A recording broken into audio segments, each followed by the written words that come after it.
Hi everyone, so my name is Nicole and I wanted to just make this video for a couple of reasons. I wanted to share my reason why, why am I so passionate about the subject of teaching yoga teachers how to cue their classes without demonstrating. So there's a few things.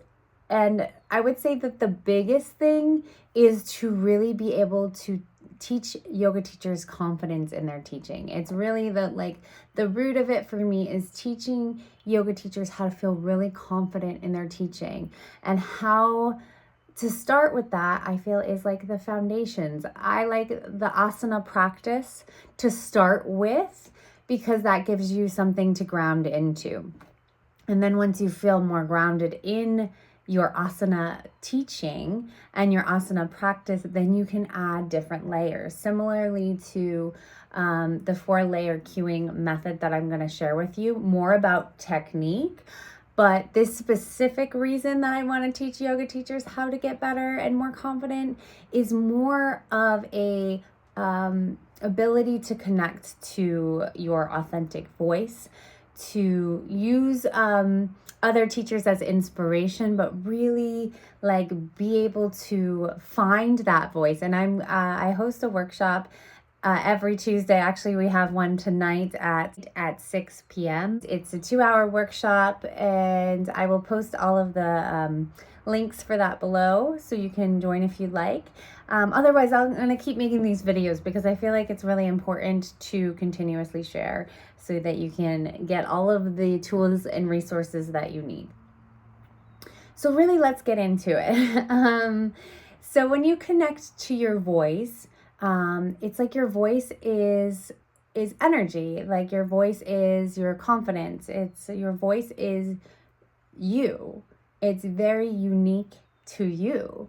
So being able to tap into that and share that with others, you're going to inspire your students to tap into their authentic selves as well. And so that is really why I am very passionate about this. And I realize that sometimes it's like, okay, that's what I want to, but how do I get there? And you start with technique. You're going to start with learning technique, learning a container within which to work in. So I'm going to explain to you a little bit about how I cue and how I like to cue, and then I'll give you an example. We'll use chair pose, Utkatasana, today to kind of explain how to get there. So before we really get into the pose, to cueing the pose, I want us to connect to our voice. So take a moment here and see if you can inhale, rolling your shoulders up towards your ears. And then exhale, let it go. Again, inhale through the nose, hiking the shoulders up towards the ears. And exhale, let it go. We'll do that a couple more times. Inhale. Exhale, let it go. And one more time. Inhale. Creep those shoulders up to the ears. And exhale, let it go. Okay, just shake it all out. Move the body from side to side. Just finding little movements, maybe big movements. And then we'll come to center. Okay. So in order to connect to our authentic voice and to be able to cue with our voices without relying on demonstrating, let's actually connect to our voice. So we're going to practice Brahmari breath, also known as bee breath. It's very calming for the nervous system, which is really great when you're standing in front of people and sharing the practice of yoga. So again, we can close our eyes. You can take your fingertips on the cartilage of your ear and just press the cartilage in. And if you'd like to close your eyes to go a little bit more inward, I recommend it, but don't feel obligated to do this. Just find that feeling that resonates the most with you. So when you're ready, inhale through the nose. And exhale, hum it out.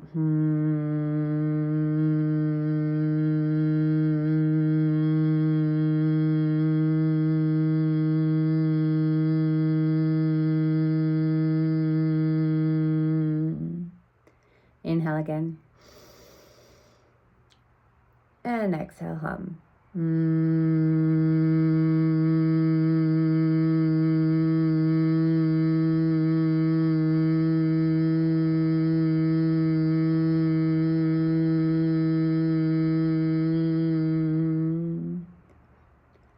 And then we'll do it one more time. You can keep your fingertips on the cartilage of your ear. And exhale, hum.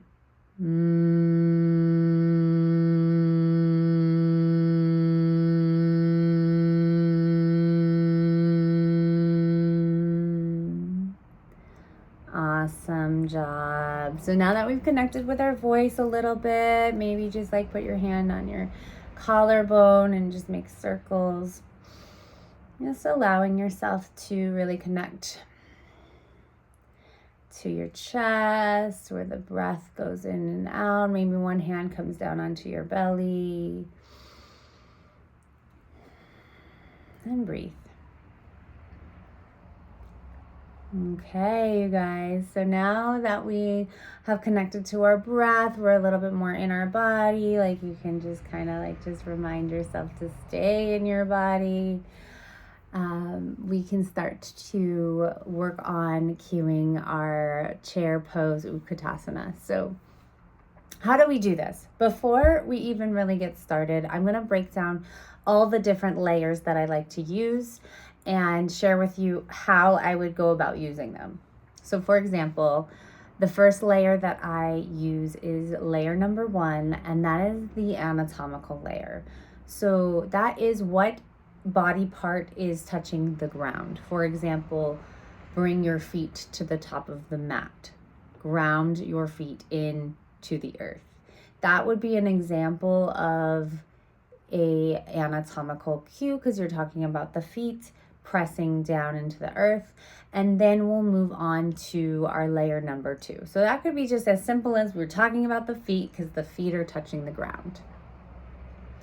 And then we're going to move on to layer number 2, which is the action and direction layer.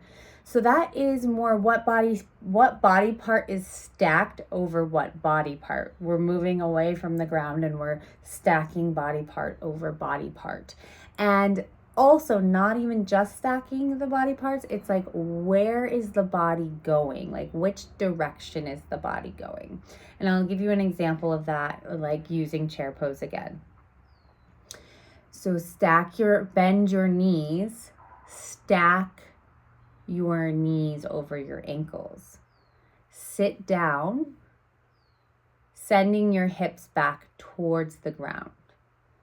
Draw your navel in towards the spine. So these are all navel in towards the spine. Relax your shoulders away from the ears. That's shoulders away. That's direction.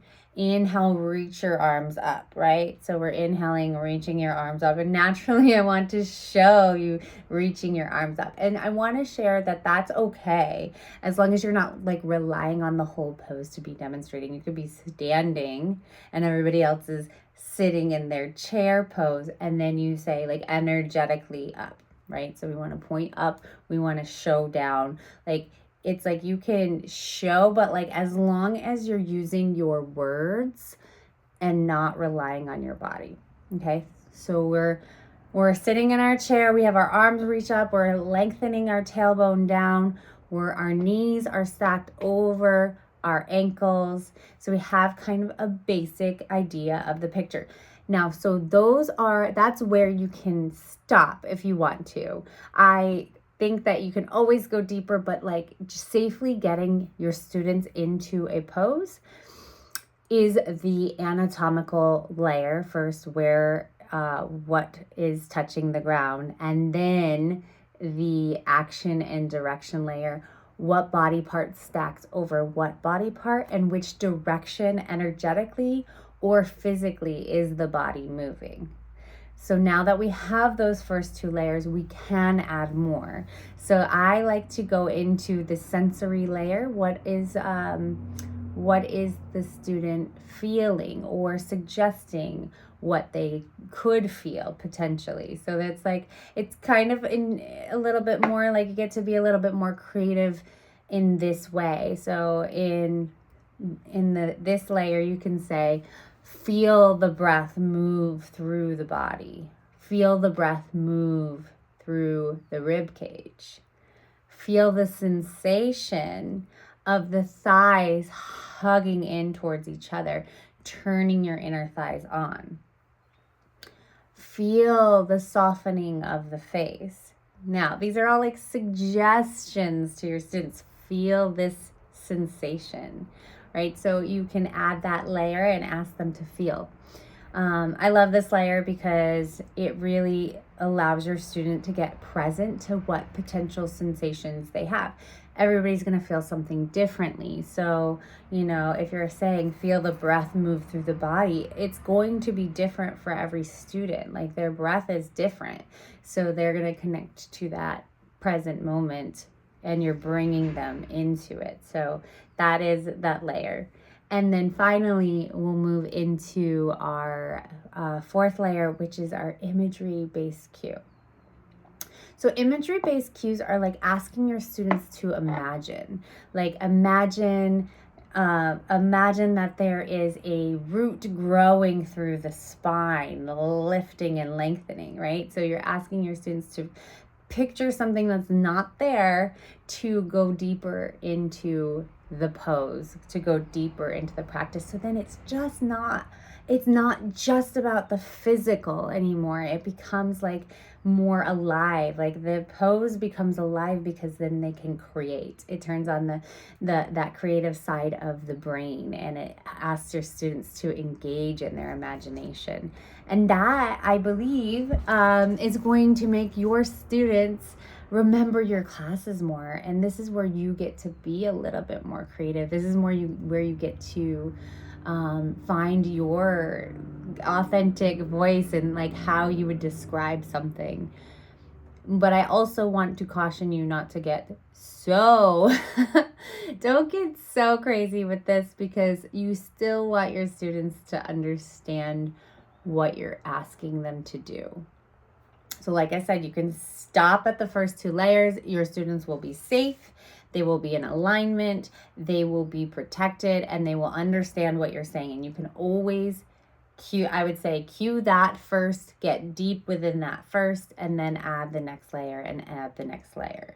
So let's cue this all together using some, using each one from each layer, like some cues from each layer to kind of tie the whole practice of cueing chair together. So come to the top of your mat, spread your feet wide, pressing through all four corners of your feet into the ground. Bring your toes together and your heels to slightly separate. Bend your knees, stacking your knees over your ankles. Send the tailbone back down towards the ground. Reach the arms up towards the sky as you draw your navel in towards the spine. Wrap your triceps back, bringing your pinkies rotating in towards each other. So that's a lot of layer number 2. And then we'll go into layer number 3. Feel the sensation of the breath moving through your body. Feel the inner thighs turn on. And then you can move into layer number 4. Imagine there's a corset wrapped around your rib cage, hugging your ribs in. Imagine a thin piece of paper in between your thighs, trying to squeeze your thighs together to press into that piece of paper, but don't let the knees touch. That's going to turn on the engagement of the inner thighs without just saying turn on the engagement of your inner thighs. So you're giving your students a cue, you're asking them to do something, you're asking them to imagine something that isn't physically there to help them in that pose. So that is how you cue chair pose Utkatasana using all 4 layers of the 4-layer cueing method. More of an art than a science. So, use this as a foundation to find cues that are so unique to you, like how you like to cue your classes. And you will be able to find that you really enjoy nerding out on cueing, especially if you write it down. Like, write it down, because if you're writing everything down, it's like that mind-body connection, right? You're coming from here to here, and then you can listen to it, say it out loud. Like, practice saying and vocalizing your cues for specific poses. And don't wait until you're in front of your students to be able to do it. Like, start now. Like, start right now. Anyways, I hope that was helpful for you. I have a cueing lab that I do every Tuesday at 6 p.m. I have the link that will be in the description below if you want to sign up for that. It's you can do a drop-in, and there's a link for the drop-in, or you can sign up for a monthly cueing lab so that you can get a lot of benefit from showing up every week. And first class for all yoga teachers is free, so just email me at support@NicoleStaplesYoga.com, and then I can send you a discount code so you can get into that class for free. If you do decide to join for free, I really highly encourage you to come ready to participate, because I want you to get practice out of it. It's great, you can come and watch, but I really feel like getting in the practice to be able to use the tools and the exercises that I offer in this class, I think will really help you if you put it into practice like right away. So I hope that was helpful. Come to the class any Tuesday. I'm going to continue to make these videos on different poses so that we can really break it down and get more confident. So see you in the next one. Bye.